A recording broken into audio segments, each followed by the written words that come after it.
ang Inang Philippines at ang material para sa online na aralan pong ito. So katulad po na pinapakita natin sa tuwing tayo magkakaroon ng ganitong aralan, ito po ay mga magkakatuwang na gawain ng Inam Philippines, ng PNPI, ng MAG at mga katuwang na organisasyon. Tapos nga po ito, COM at mga taga-Pasig natin kasama.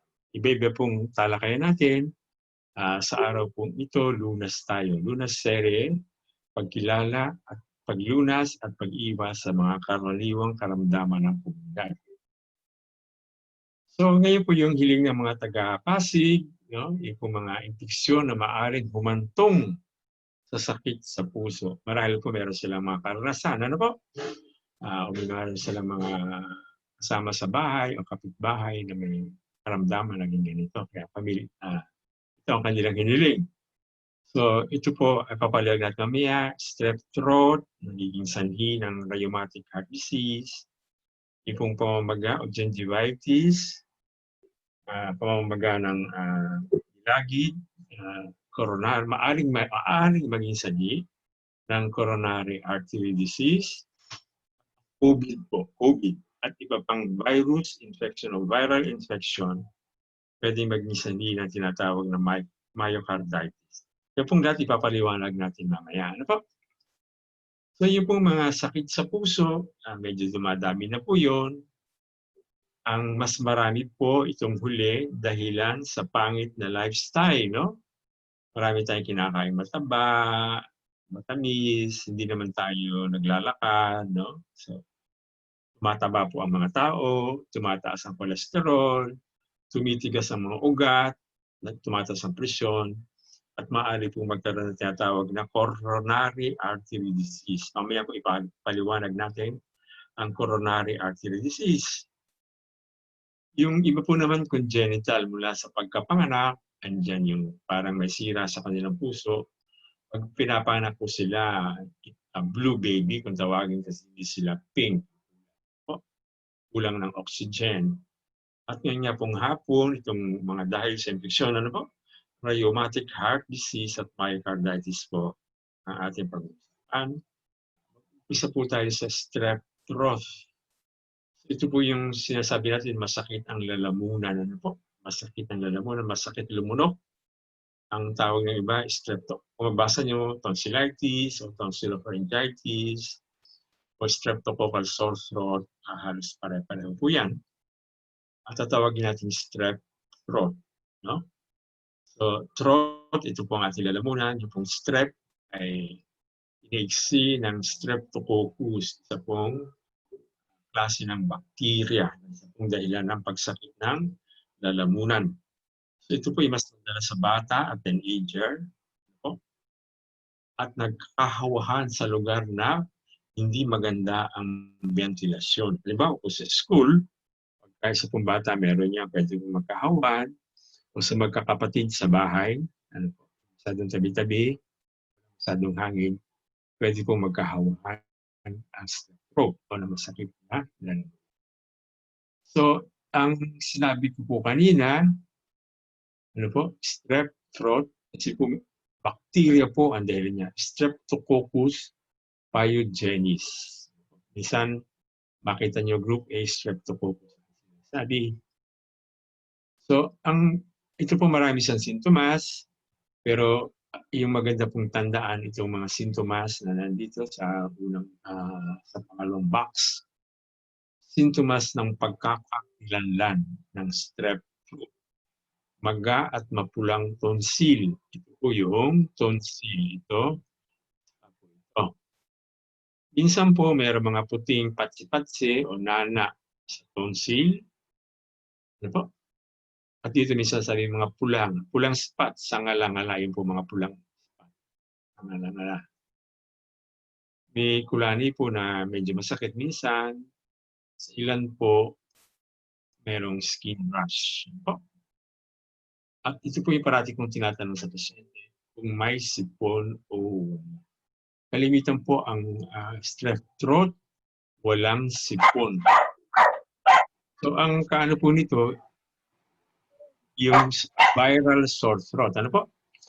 Yung pong sore throat na dahilan naman sa virus. Ano po? Ito po bacteria na Streptococcus pyogenes. Ito po virus. So ito pong viral sore throat, masakit na lalamunan din sa virus, wala pong nana sa tonsil, kadalasan po ay may sipon. Kaya pagka masakit na lalamunan at may sipon, yun po kadalasan ay virus ang dahilan. Maganda po na malaman natin na virus o bacteria ang dahilan sapagkat dito po sa virus, hindi natin kailangan ang antibiotic. Ano po? So ito po medyo mahirap din minsan kasi pareho silang nararamdaman, masakit lumunok, pero mas masakit po dito sa strep throat. Nilagnat pareho pero mas mataas dito sa strep throat. Masakit ang ulo, may pagsusuka iba, masakit ang katawan. So dito po sa makatuwid sa strep throat, mas grabe ang mga sintomas. Mas mukhang may sakit ang pasyente. Dito po mas manayad, pero mas madalas po ang sore throat, masakit na lalamunan na dahilan sa virus. So, ito po yung strep throat. So tingnan niyo po yung pag may sakit na lalamunan. Kita po yan. Madalas po mayroong puti-puti dito makikita yan. So siguro nakakita na kayo sa inyong mga anak. So, yung pong Streptococcus pyogenes, ano po pangalan niya, yung pong pyo, ibig sabihin nana. Kaya yan, pwede magsalina ng nana. So ito po, kinakailangang magamot kasi marami pong komplikasyon. Sa ibang bahagi ng katawan, sa bato, sa puso, sa pasuan, balat, utak, kaso-kaso ulit sa kasabay. Huwag niyo muna itong tandaan kasi ating pag-uusap po ito sa puso muna. So sa puso po, pwede siyang magsanhi ng rheumatic heart disease. Apektado po ang tinatawag na heart valve. Ito po yung mga pinto ng puso. Ito po ang mga pinto. Makikita niyo ito pinto. Ito po pinto. Ito po pinto. Ito pinto. Ano po? So ito po mga araw, diyan po ang daanan ng dugo. Ano po? Yan po yung araw, ayan, padaan. Yan po, kung ang nangyayari po, yung heart valve, yan po ang kanyang tinitira. Yung mikrobyo ng strep throat, ano po? O naman na dahilan doon. At ang nangyayari po, nagiging makipot, o kaya nagkakaroon ng leak. Ang ibig sabihin po, kung yung puso, ang daloy ng dugo ay papaganito, ano po, yung araw, sinusundan ng araw, dito po muna tayo. Minsan po yung hindi nakakadaloy, parang bumabalik.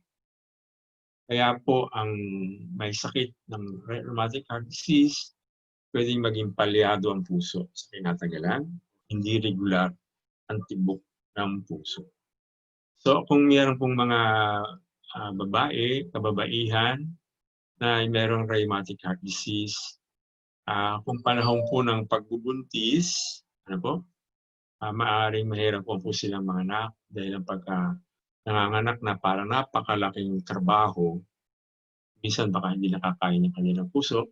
Kaya kung meron po tayong mga kababaihan na may rheumatic heart disease, tayo nagbuntis, dapat po ay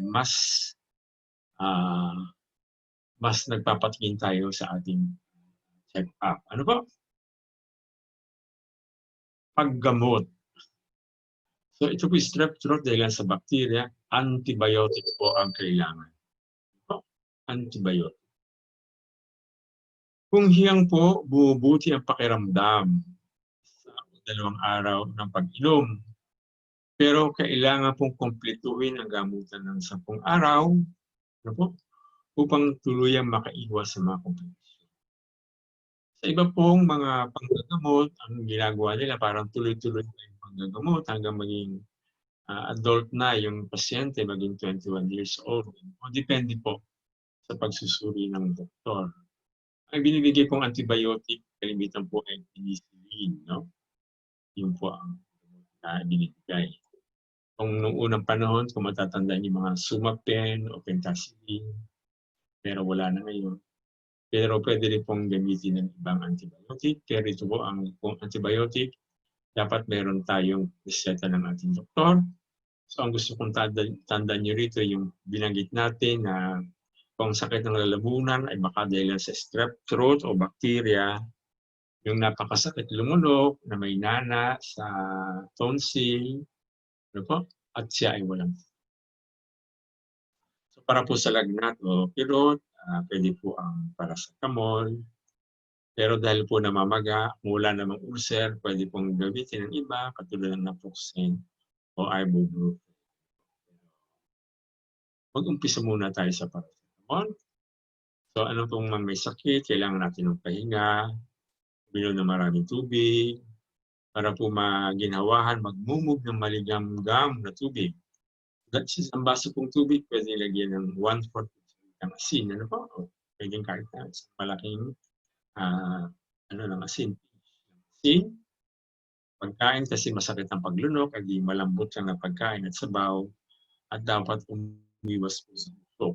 Kahit po walang strep throat o sore throat, dapat umiiwas tayo sa usok ng sigarilyo, usok ng sasakyan o usok ng pagluluto. Dahil yan po ay hindi maganda para sa atin.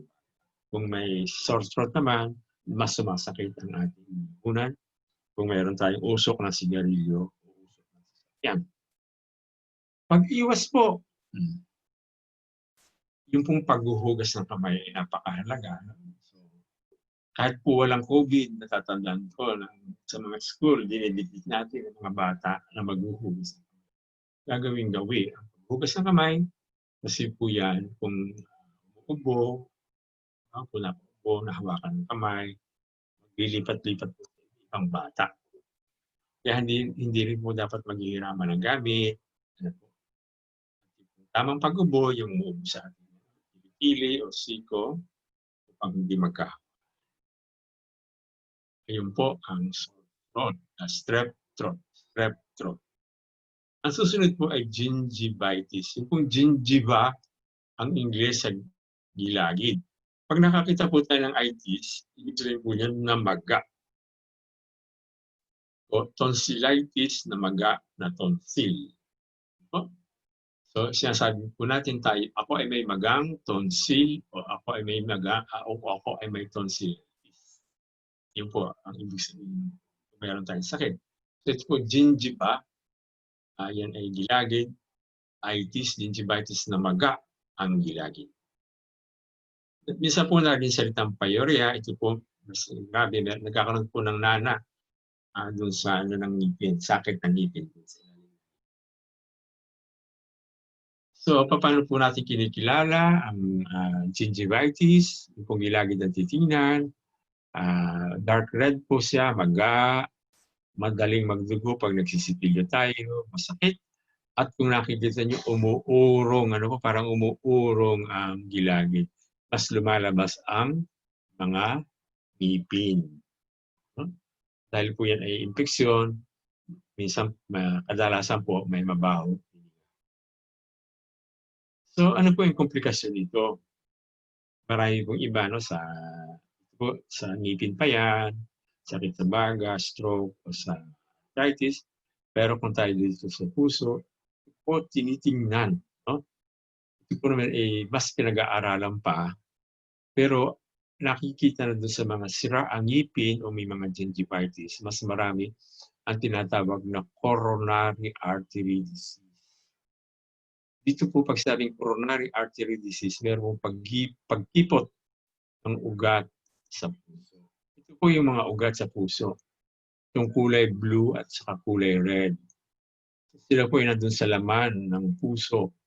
Kaya tayo, di ba, pagka sa palengke, yung bumibili tayo ng puso, puso ng baboy. Pag hihiwa natin, nakikita natin maraming mga butas.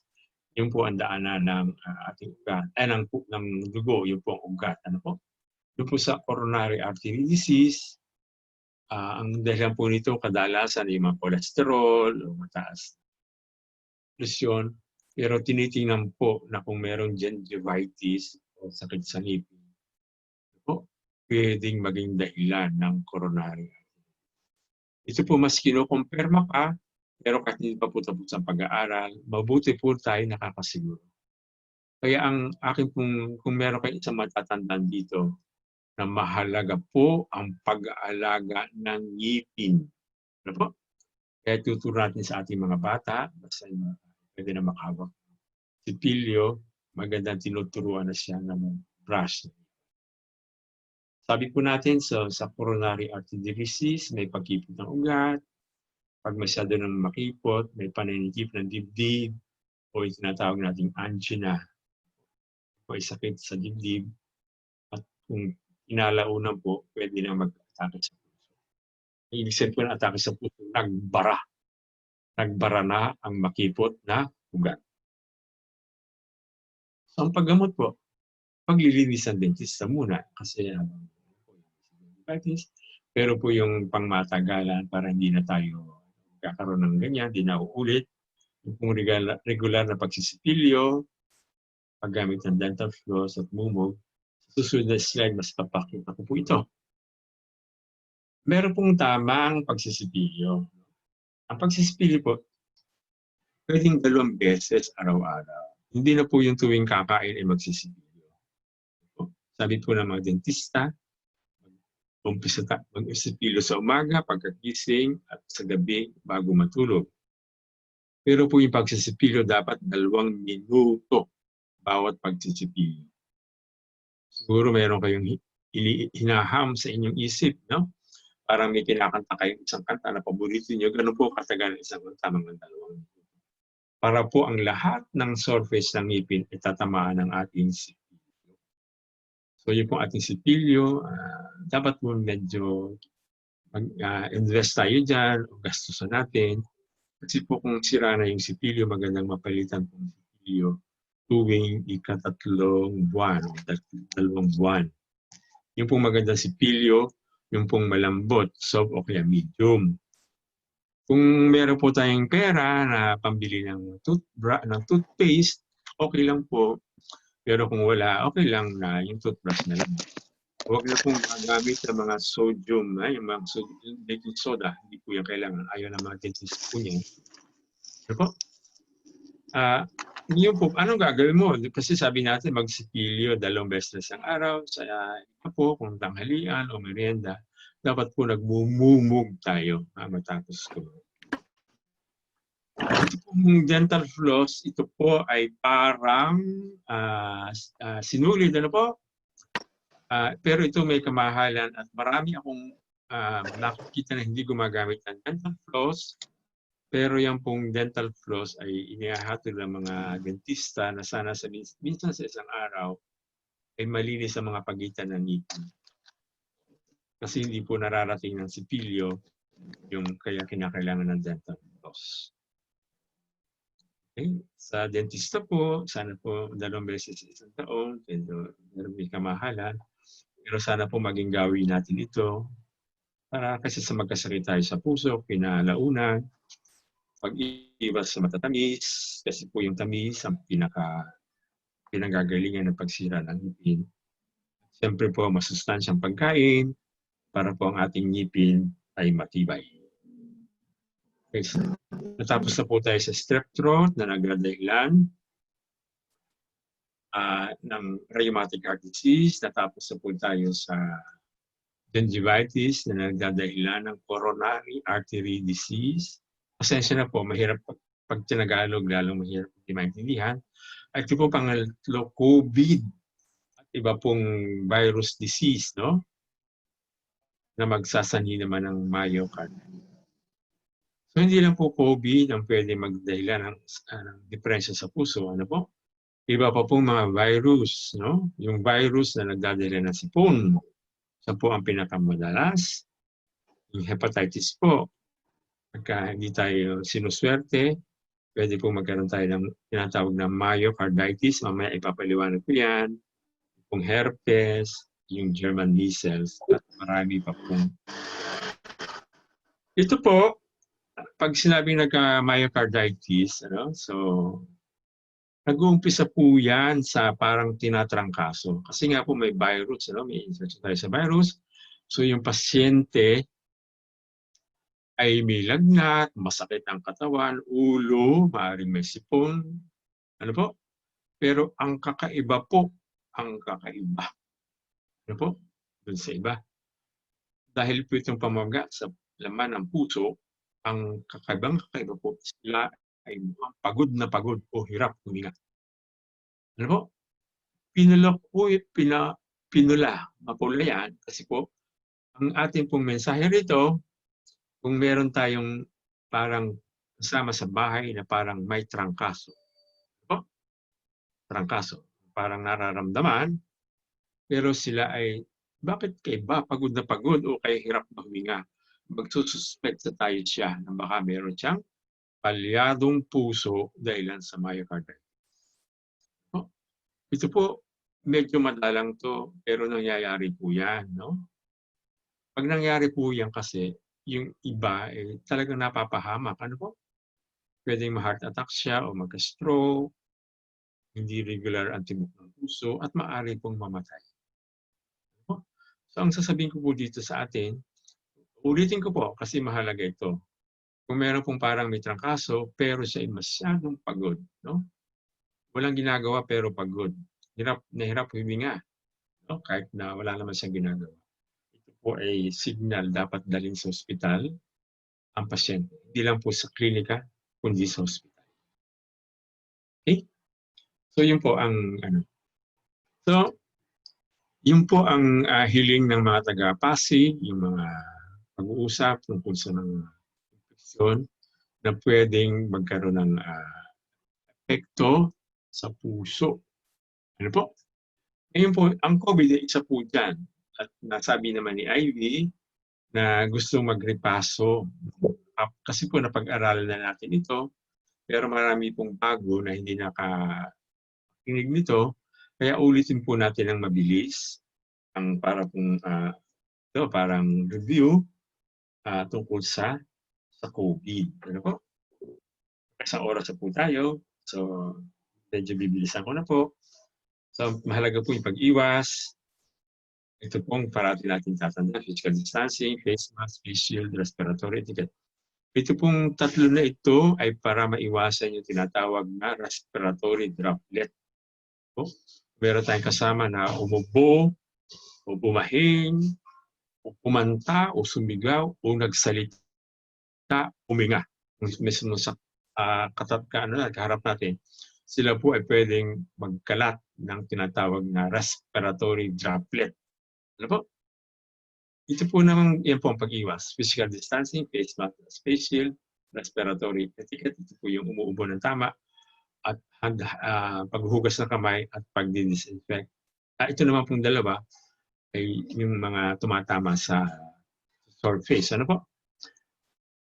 Kaya dapat sinugasan natin kamay kasi kung umarap tayo sa hinawakan natin ng ating mata, ilong, pwede po tayo immunity building, pagpalakas ng resistensya, para kung tinamaan tayo, hindi grabe sa atin ang COVID.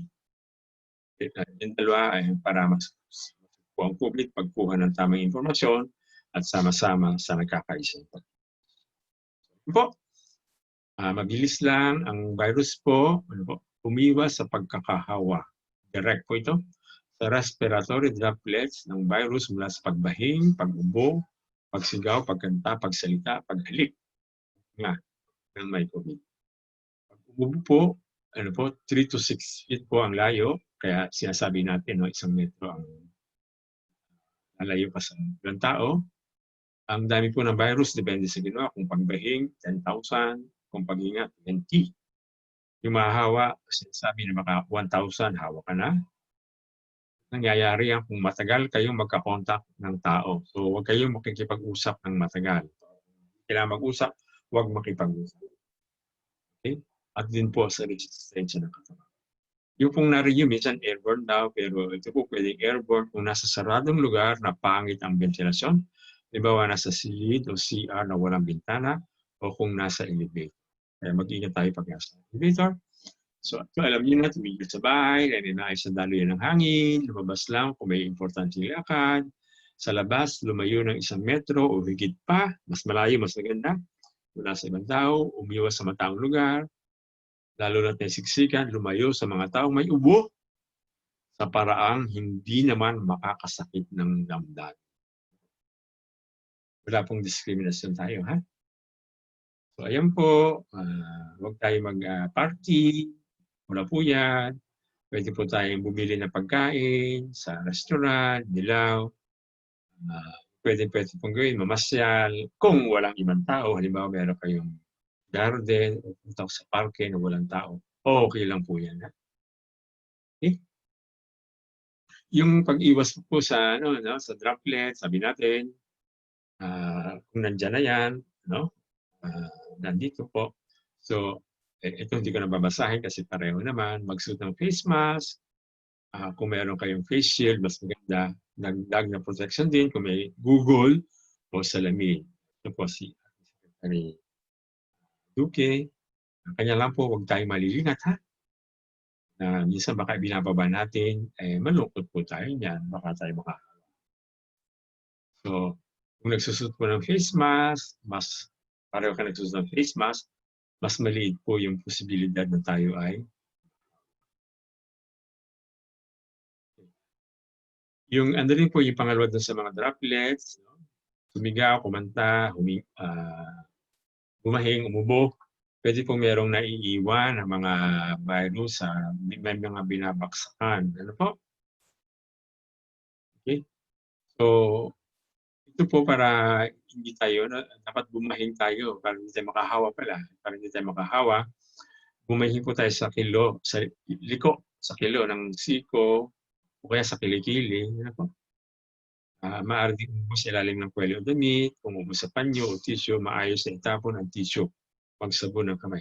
Ito po hindi ko masyadong nire-recommenda kasi baka mahawakan nyo ang panyo o tissue at meron ng mikrobyo o virus, pero wala naman kayong alcohol na dala, pwede kayong makahawa. Mas maganda po yung dun na lang. Huwag pong sumigaw sa mataang lugar, limitahan ang pagsasalita, at huwag dumura kung saan. So dito yung paghugas ng kamay. Ang paghugas po ng kamay ay 20 segundo. 2 po yung happy birthday. Kung nasa labas po, gumamit ng alcohol. Huwag hamakan ng kamay.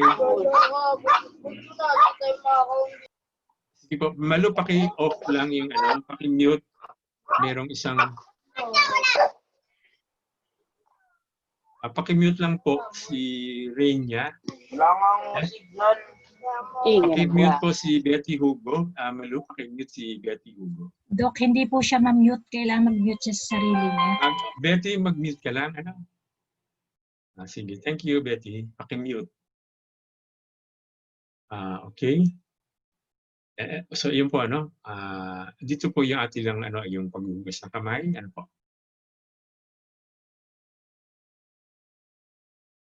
Ayaw na.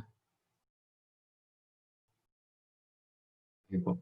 So, ito po yung coronavirus. Ano po? So, kung titignan niyo po yung coronavirus, napakaliit, pero makikita na sa microscope.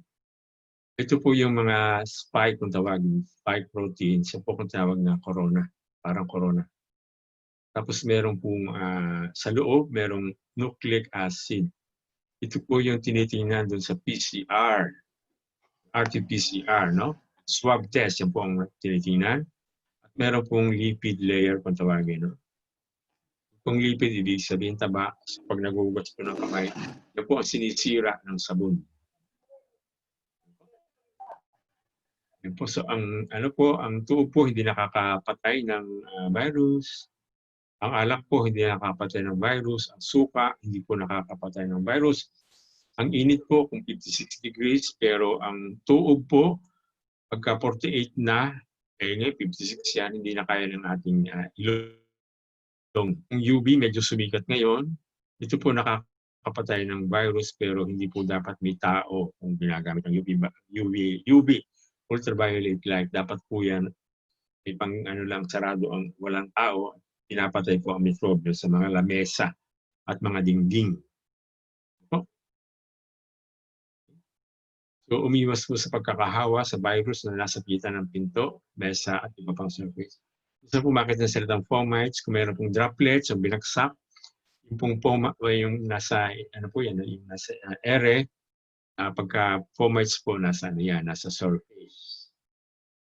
So, kung kahoy po, damit, 24 oras, kung papel, 1.5 araw, kung plastic stainless steel, 3 araw, kung bubog po, pwedeng 4 na araw, pero kung copper, mahal yan, 4.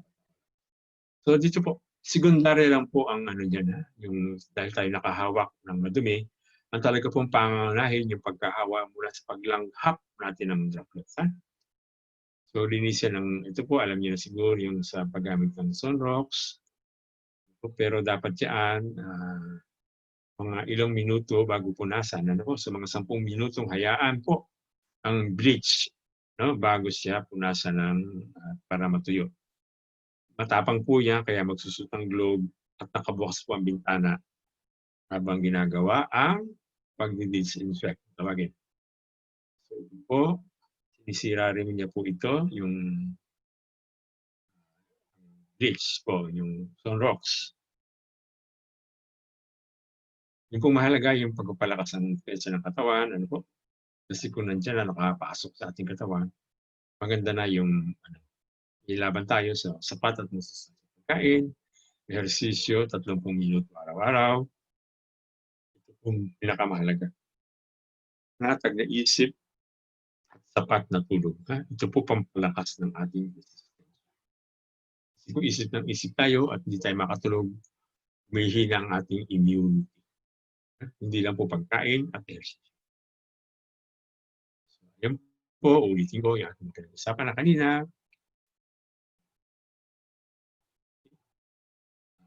Ito po napakikita ko, ating pinakikita sa mga lecture parati, kasi importante po yan. So, siguro hindi ko nababasahin, pero parati ko pong uulit-ulitin yung nakakalimutan, yung pong panatag na isip, magandang relasyon para po magandang isip at pananampalataya, magandang mabuting gawa at isip, at ito po ang aking pong sinasabi, magandang tulog. Ito po kung magandang ating tulog, magandang ating resistensya at ang ating blood sugar, cholesterol at blood pressure, mas maganda rin kung gusto ang tulog. Kilala sa COVID, ito pong pandemya, marami na pong pandemya sa buong panahon, pero ito pong COVID hindi pa natutuldukan, hindi pa buong bilog. Hindi katulad ng Ebola o ng SARS, tapos na nakabilog na. Tuloy-tuloy pa po, hindi na sila kung kailan matatapos. Ang kalimitan po sa mga pandemya o epidemic, mga nagaling po sa hayop. Kasi sa China po, kinakain ng mga tulad ng pangolin. Pero marami po tayo mga parang trangkaso na nagaling sa baboy o galing sa ibon. No. Po, sa buong mundo, lahat po, 180 countries. Sa Pilipinas po, ang namamatay sa 100, mga 1 hanggang 2. Pero sa Amerika, ang namamatay po ay 3 hanggang 4. So, mas maganda siguro ang resistensya ng mga Pilipino. So, yung COVID po, ang corona, isa lang sa mga mikrobyo. So, mikrobyo, English, microbes, so microorganism, germs. Ilan po ang mga nakakahawang sakit. So, marami pong angkan, may virus, may bacteria, may fungi, may parasite. So, ang virus po, may trangkaso, sipon, COVID, tigdas, deke. Yung pong lahat ay virus. Dengue, Japanese encephalitis, karaniwang pagtatae, singaw, bulot ng tubig, at AIDS. Yan po ay mga virus. Tira po TB, pulmonya, cholera, tulo, UTI, pizza, leptospirosis, ulcer po. Marami pong ulcer na dahilan sa bacteria. Ito po ang pinagagamitan natin ng antibiotic. Dito po. At ito po may ibang sakit. So, ang corona po ang COVID po ay isa lamang sa 300. Malaki po yung pamilya ng corona. At yung pong sa 300, meron pong 6 na nakakasalilang sakit. Yun nga pong COVID, SARS, MERS, tatlong klase ng trangkaso na may dahayad lang naman na hindi natin napapansin. Ito po, pangalan ng sakit ay COVID-19, ito yung mahabang pangalan. Ang pangalan po ng virus, yung dahilan ay SARS-CoV-2. Ito po yung mahabang pangalan. severe acute respiratory syndrome, coronavirus. So, ang ginagamit natin ay COVID at saka corona. So, yan na po. So, ito po ang kanina sinabi ko na kasi ang virus para po mayroong corona, ano? Katulad po ng araw. Araw po ito, ha? Araw na kinuha na litrato, po mga drawing tungkol dito. Pinaganda nila. Napakaliit po ng coronavirus. Ito yung liit. At ito po alikabok na hindi natin nakikita. Kaya imagine nyo, no? Alikabok na hindi nakikita. Yan. Kung ganito pa kaliit ang corona. Ikukumpara doon sa alikabok na hindi nakikita. So, sa ating pong katawan, yung pong mga virus particles, meron tayo napakadami po yan. Ito sa mga mikrobyo tulad ng bacteria, fungi, parasite. Ibig sabihin, maraming tayong virus sa katawan, pero kung magandang ating resistensya, hindi naman po tayo magiging dahilan ng pagkakasakit. Pag-usapin ng bacteria, meron po magagandang bacteria sa tiyan. Kaya hindi po tayo dapat basta-basta gumamit ng antibiotic kasi yung pong mga kapakipakinabang o beneficial na bacteria, sinisira po ng antibiotic. So, yung pinakita ko na kanina sa coronavirus, paghawa, paglangha po sa droplet, at pagpasok sa mata, ilong at bibig. Kanina. Hindi po nakakahawa ang lamok, pusa, pagkain, tubig, dumi, sex. Ang breast milk po, ang nanay pwede magpa-dede o kung meron siyang sakit. Pwede kunin ang gatas niya, ilagay sa refrigerator at pwede painom sa bata. Ito po, ako sabi ko ito kanina, ang pinasasabihin, kita niyo na rin to. So, paano po dumadami ang virus? Ito po yung virus, dumaan sa ilong, pumasok ito po selula ng katawan. Kung tandaan niyo sa ating biology, pumapasok po ang virus dyan, yung virus bumubuka, inilalabas yung nucleic acid kung tawagin, ginagamitan niya lahat, parang factory siya, gagawa ng maraming libu-libong mga virus po yan. Tanda ang mga virus. Doon po akala ang virus ang corona ay dito lang sa daanan ng paghinga, pero ngayon mas alam po na pwede sa utak, pwede sa puso, at iba pang bahagi ng katawan ang naapektuhan ng corona. Kung corona ay may tinatawag po tayo na quarantine, ano po? 14 days kasi dyan po sa panahon na yan, magmula ng kayo ay makalanghap ng isang corona, 2 hanggang 4 na araw bago lumabas ang sakit. Ito naman po yung nakakahawa. Ano po? Ito nakakatakot kasi po wala pa kayong nararamdaman, pwede na kayong makahawa. Hanggang 14 pong araw na kayo may sakit. At ang pinakamas nakakahawa po, yung 2 araw bago magkasakit. So, isolation po yun para hindi makahawa. Kung dati may rapid antibody test, ito po yung ginagamit kung may antibody, pero ito po isa hanggang 3 linggo bago lumabas ang mga antibody. Kaya mali po yung rapid antibody test. Magaling po 1 hanggang 2 linggo kung banayan, 3 hanggang 6 na linggo naman kung severe. Ito po medyo magtatayo ko ng konti rito. Kung kayo po ay nagkasakit na po at kayo na-isolate na 14 na araw at may 3 araw na walang sintomas, hindi na po yan nakakahawa. Hindi na po kailangan ng test. Dati po kasi noong una ang sasabihin ay 2 swab test na negative bago makapasok ng trabaho. Ngayon hindi na po. Basta meron kayong isolation ng 2 linggo, at doon may kasamang 3 araw na walang sintomas, pwede pong pumasok sa trabaho. Hindi na po kailangan ng swab test. Okay, lagnat, ginaw, ubo, hirap ng paghinga, pagod, sakit ng katawan, kalamnan, sakit ng ulo, sakit ng lalamunan, sipon, pagsusuka, pagtatai, pagkawala ng pang-amoy at panlasa. Ito po ang maaaring mga dahilan ng ito maaaring mga palatandaan ng COVID. Ano po? Pero marami pa pong ibang sakit, hindi lang COVID ngayon. Kaya yung sasabihin na binakaramdam kahit na lagnat ay COVID na, hindi po. marami pong ibang sakit. Ating babantayan yung hirap ng paghinga. So, pinakamadalas po ang lagnat, ubo na walang lema, pagod. Ito po ay na mga nagiging mas. Ito po ang importante. Mga palatandaan na seryoso ang COVID kung napakahirap po ng paghinga. Baga po yan. Mabigat na sakit sa dibdib. Pinag-usapan natin kanina, myocarditis. Ang puso. At kung pagkalito o hindi magising, ang utak po ang meron namaan, nangangasul ang labi, kasi po kukunti ang oxygen sa ating dugo dahil nasisira na yung sa mga pagkakasakit po, may mga grado-grado. Meron pong walang nararamdaman na sintomas at meron pong banayad. Merong severe po tinatawag, yun po ay kailangan ng oxygen. Pag sinabing severe, hospital po yan. Critical, kailangan ng ventilator.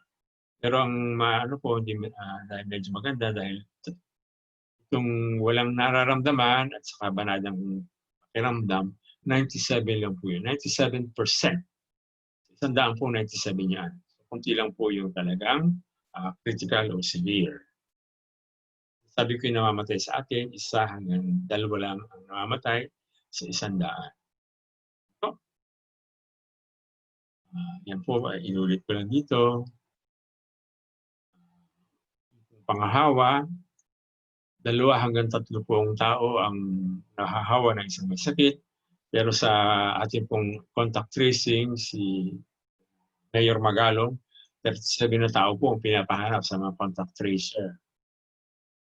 Kumpara po sa tigdas, kung 3 po sa COVID, 12 po ang nahahawa ng tigdas. Yung mga bata ay walang bakuna. Ulitin ko ito kasi mahalaga. 2 araw pa lang bago lumabas ang sintomas, pwede nang makahawa. Hanggang 14 na araw ng karamdaman. Kaya meron pong isolation. Ulitin ko ulit kasi mahalaga ito sa mga nagtatrabaho. Kung 14 na araw ng isolation at ay 3 araw na walang nararamdaman, hindi na kailangan ng testing, hindi na pumasok sa trabaho. Pero kahit nasa trabaho, dapat tuloy-tuloy pa rin po yung mga physical distancing, hand washing at iba pa. Mahalaga, nangahawa rin ang walang sintomas. Kaya po mga nangyayari dito, yung merong matanda sa bahay, hindi ba sila lumalabas, pero merong mga kabataan na lumalabas, dala pala silang virus, wala silang nararamdaman, nahahawa po ang tanda o ang mga may diabetes. Ito.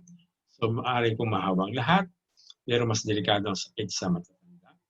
Edad 40 po pataas yan. May ibang karamdaman, diabetes, sakit sa paga, sakit sa puso, at yung pong mga nagkikemotherapy. Kaya alagaan po natin. Ito po ang dapat nating alagaan. Nabanggit ko na, gumagaling 1 hanggang 2 linggo kung banayad, kung severe o critical, 3 hanggang 6 linggo. Ito po sa paggamot. Yung pong paggamot sa ngayon, yung po, dito po muna tayo. No? Yung supportive po kung tawagin nyo. No? Paracetamol para sa lagnat, fluids para sa lagnat, pahinga, magandang pagkain, at mahusay ang pagbanatag ang isip, mental health. Ano po? Ang pwede lang ito po masayagiin, ano? So, oxygen, kung kailangan, ventilator, steroids. Ito po yung mga may pag-aaral. Dahil kung may pamamaga sa COVID, po, kaya kailangan ng yung tinatawag na magagamot. Yung pong bakuna, malayo pa. Maganda na po ang sinasabi kung may bakuna na sa Abril o sa Hunyo. Pero hindi po ito yung sinasabi na Trump. Sa November, may bakuna na. May malabo po yun. So, ngayon po nauuso yung tuog, pero ang tuog po, gamitin lang para gumanda ang pag-ubo, pero hindi po para patayin ang virus. Yung pong BCO, Lagundi, Luya, Tawa-Tawa, mga pinag-aaralan po ngayon yan. Pinag-aaralan pa. Wala pa pong conclusion. Ito pong mga gamot ng inchik, nagagamit lang yung mga marunong ng po mga supplements, zinc o mga vitamina, vitamin D, vitamin C. Ang sa akin po mas maganda yan, nakukuha sa pagkain.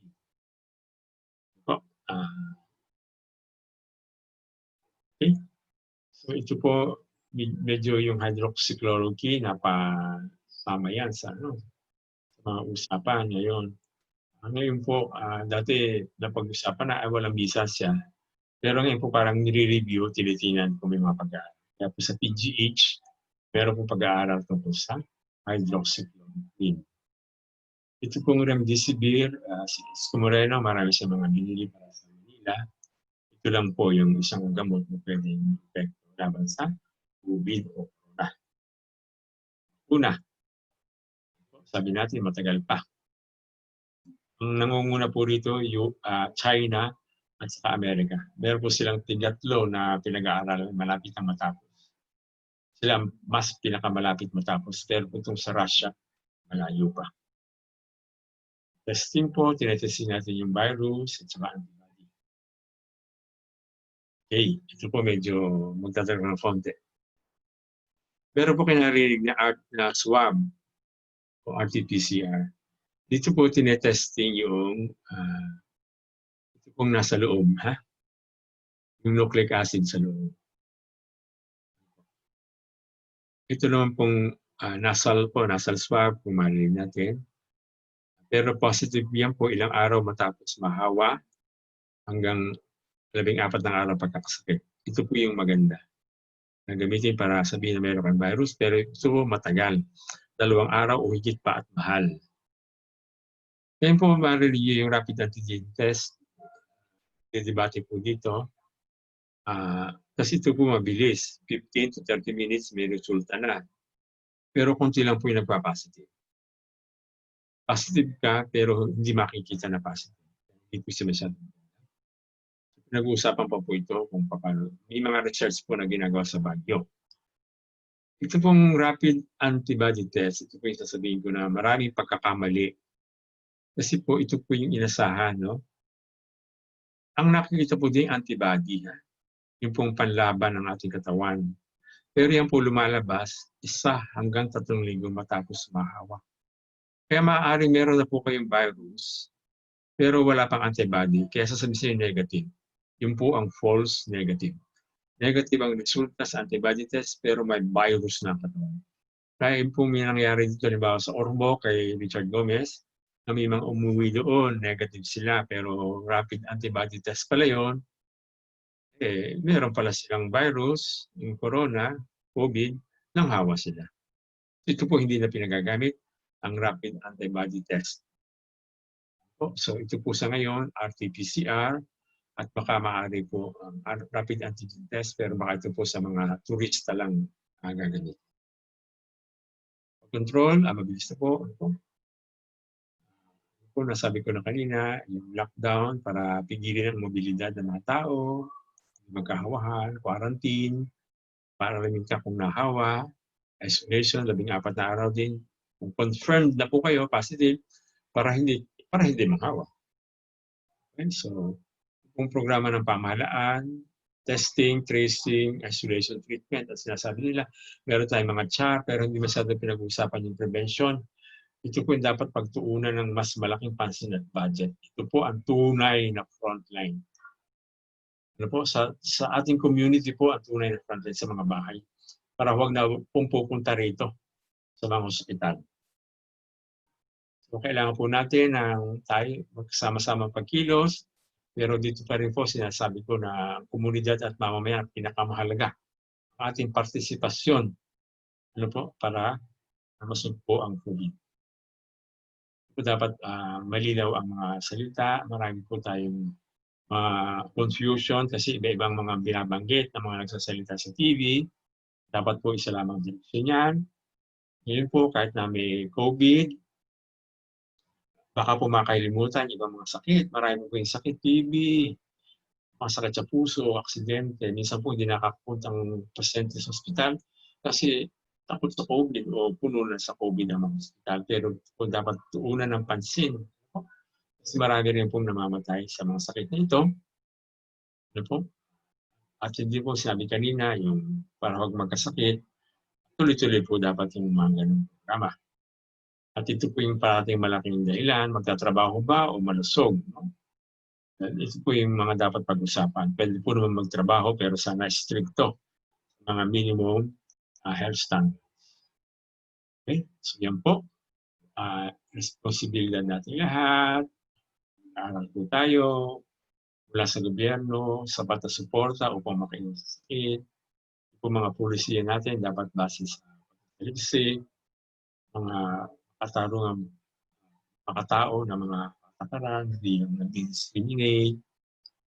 Ang pinaka-importante po, yung isa po ang kumpas.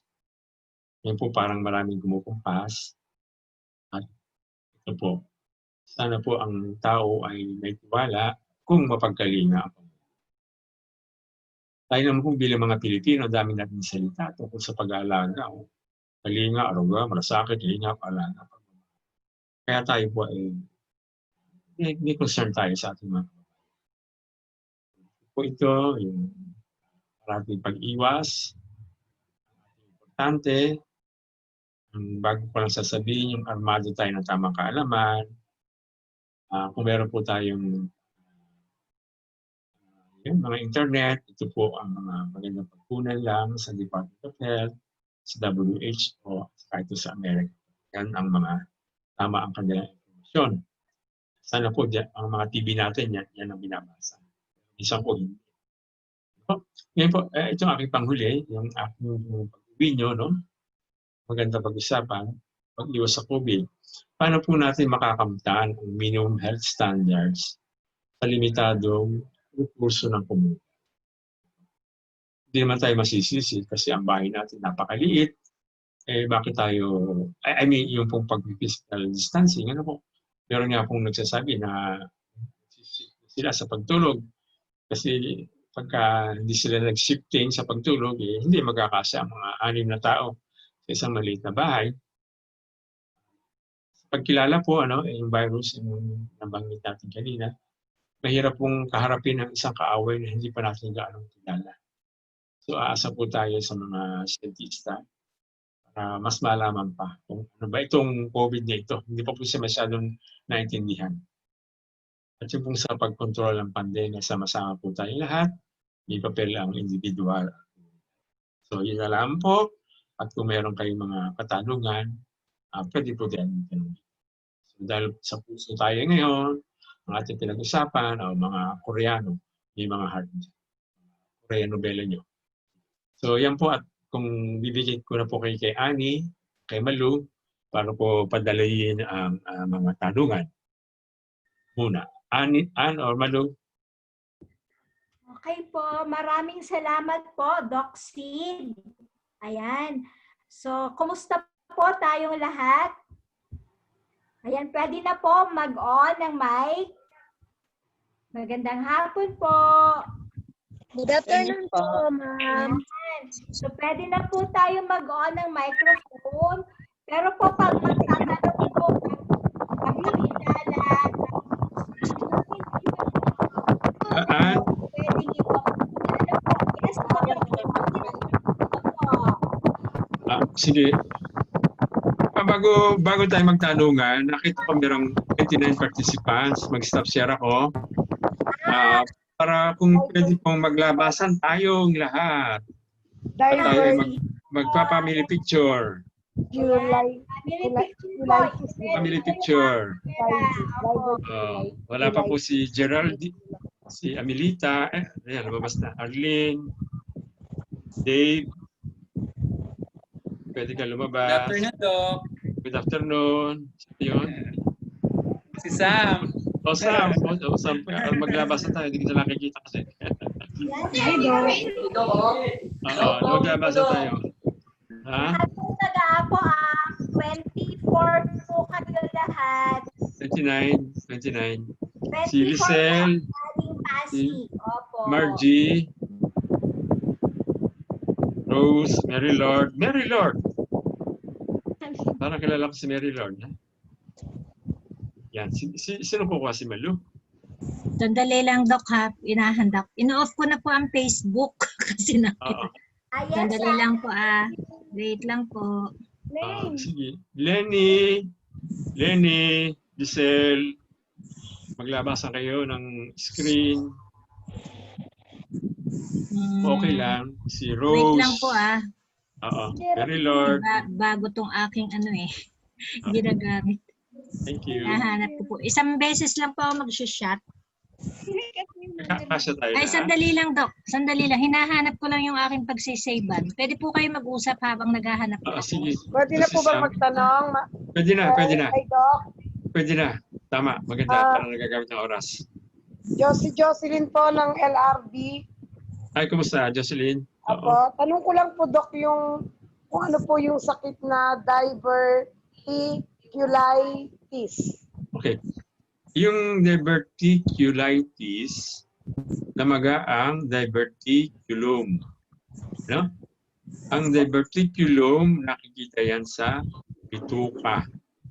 Lalo na sa malaking bituka. Yung malapit na sa paglabasan ng uo. Yung diverticulitis, isang dahilan niya ng pag dumumi tayo ay nagdudugo. Ano?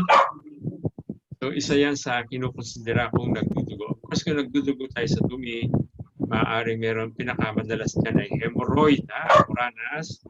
Tapos sinusunod yung anal fissure, merong sugat sa daanan ng dumi. Pangatlo ang diverticulitis. Pang-apat ang cancer.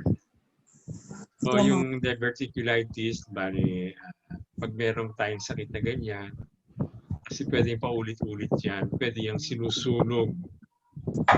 Sinusunog ng doktor. Ano? Scope lang. Pwede, pagkatapos po, Doc, pwede na. Doc, isa pa po. Ano po kayang pwedeng gamot dyan na herbal at saka medicine na pwedeng igamot? Ganito, sa diverticulitis, ang magandang gawin, hindi siya dapat mag-TTB. Hindi siya titigas ang dumi. Sa pagkamatigas ang dumi, pwede siya magdugo. Kaya ang pinakamaganda ay kumakain siya ng maraming fiber, gulay.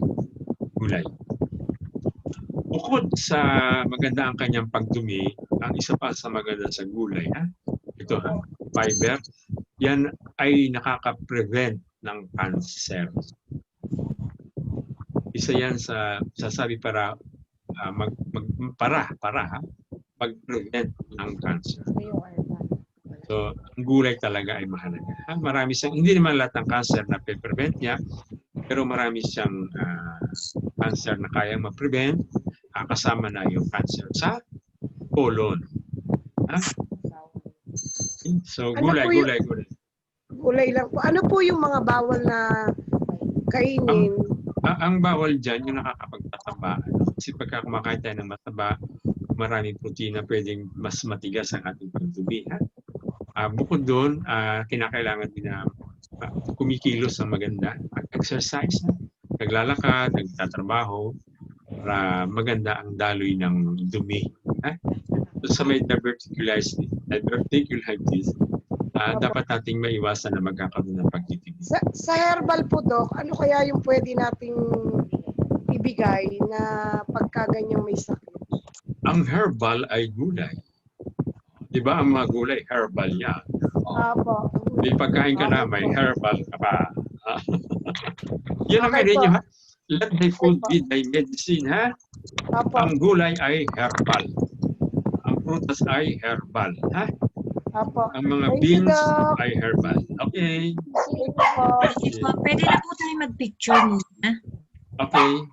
Sige po. Ano, wala ka pa. Hindi Kasi na ako lumalabas, Doc, kasi Ay, si Sam, Para kita lumalabas yung- ako. para yung inam. Labas po kayo lahat. Si Noda, si Ann, si Karino. Doc, yan. sino wala palabasin niya? No, lumabas ka raw. Labas ka. Tsaka yung Wait iba lang po, Doc. Wait lang po. ilabas lang po kayo. Pakitanggal po yung dali lang po. Si Ma'am Janet, wala. Salamat po sa mga taga-Pasig at taga ninyo, ha? Doc, pwedeng pa-request po yung iba palabas po ng ano nila. Picture ay sila po mismo.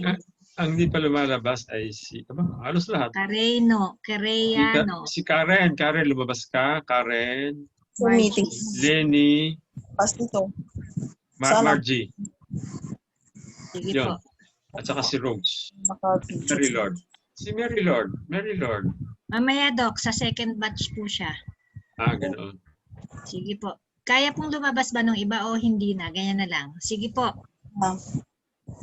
Yan, okay po. 1, 2, 3, smile. Yan na po. Next po ulit ako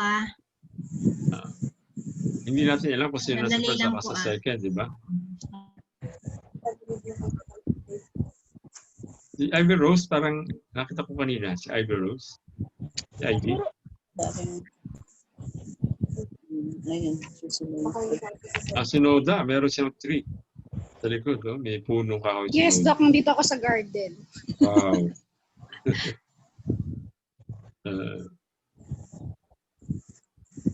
Yes, Doc, bakit hindi na gumagalaw yung sa akin?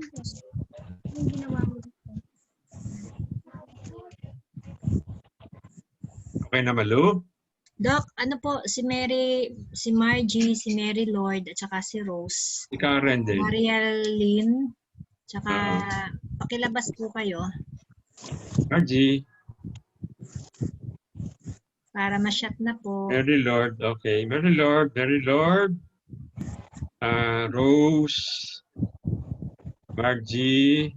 Karen. Baka mahina ang signal. Sige kung Jeanette, ano po. siguro nga. Nakapasok. Okay na. Po ako. Okay po. Okay na. Ayan si Rose. Yan na. Okay po. 1, 2, 3, smile. 22 tayo. Okay na po. Okay na po. Salamat. Thank you. Sige. Ann, Malu, Ivy, pwede na magtanong. Sino ang ating point person dito sa Pasig? Si Ivy ba? Ivy po. Wala pa. Ivy? Sige. Okay. Ivy. Ayan po. Maraming salamat po ulit kay Doc Sid. Ayan po. Okay na po. Pwede na po magtanong ang bawat isa. Sige po. Maraming salamat sa tanong mo, Ate Jocelyn. Sige po. Baka po meron pa. Nagtagal po ako ng screen kasi mahina ang aking signal pagka pangit ang signal dito sa aking lugar. Sige po. Sige. Baka po meron pang gustong magtanong sa atin. Oo, kahit na anong tanong, yung diverticulitis, okay lang. Basta meron kayong okay lang kahit hindi wala sa paksa.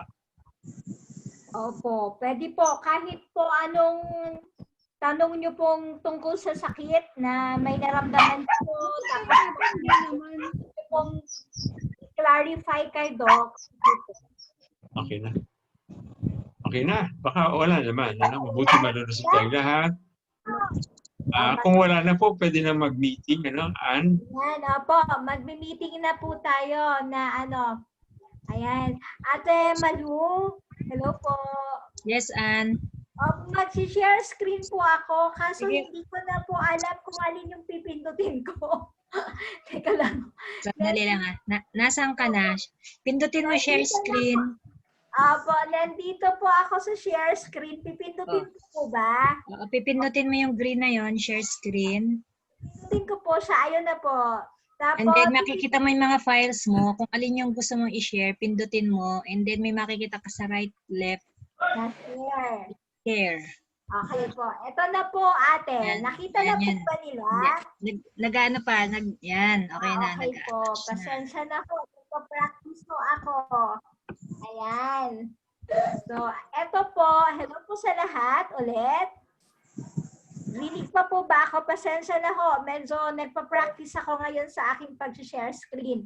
So, tayo po, nung nakaraang Lunes, ay meron pong pinadala tayo sa chat group. Hello po. Sabihin nyo lang po kung wala na kayong naririnig. Okay na po, ma'am. Okay na po. Ayun po, may ano po kami, may provision kami ng kaunti para sa load na 100 pesos po yan. So yan po ay, kung alam nyo naman po siguro para hindi maubos kaagad, i-promo nyo na lang po yan. Para po yan sa ating monthly Zoom meeting.